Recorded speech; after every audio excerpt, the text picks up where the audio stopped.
Pourquoi? Parce que la France doit pouvoir intervenir sur certains domaines qui lui sont propres, tels que les domaines régaliens. Par exemple, la France doit pouvoir demander la suppression pure et simple de l'espace Schengen. La France doit pouvoir s'employer à la mise en place de frontières aux sorties de son territoire national, y compris en Outre-mer. On n'en parle jamais, j'ai l'impression que c'est fort lointain pour vous. Ben non, la France c'est aussi l'Outre-mer, mes chers collègues. Je pense également que la France doit pouvoir intervenir sur le droit du sol. Vous savez, on propose sa suppression. L'accession à la citoyenneté passera par un test interdisciplinaire. Mes chers collègues du GDR, pourquoi ne pas inclure l'histoire dans vos propositions? Je pense que c'est vital. La France doit pouvoir retrouver la maîtrise de ses frontières, je l'ai dit. Et donc, quel avenir?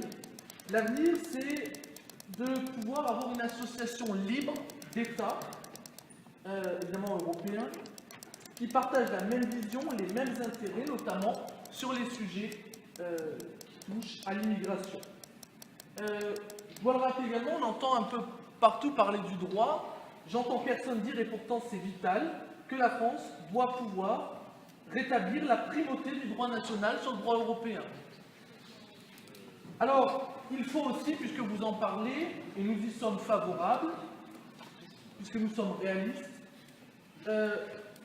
voir que cette union des nations permettra une période de grands projets européens, tels que par exemple Ariane ou Airbus, et je dois vous le rappeler, ce sont des projets liés à une union des nations et non pas à l'union européenne telle qu'elle est aujourd'hui.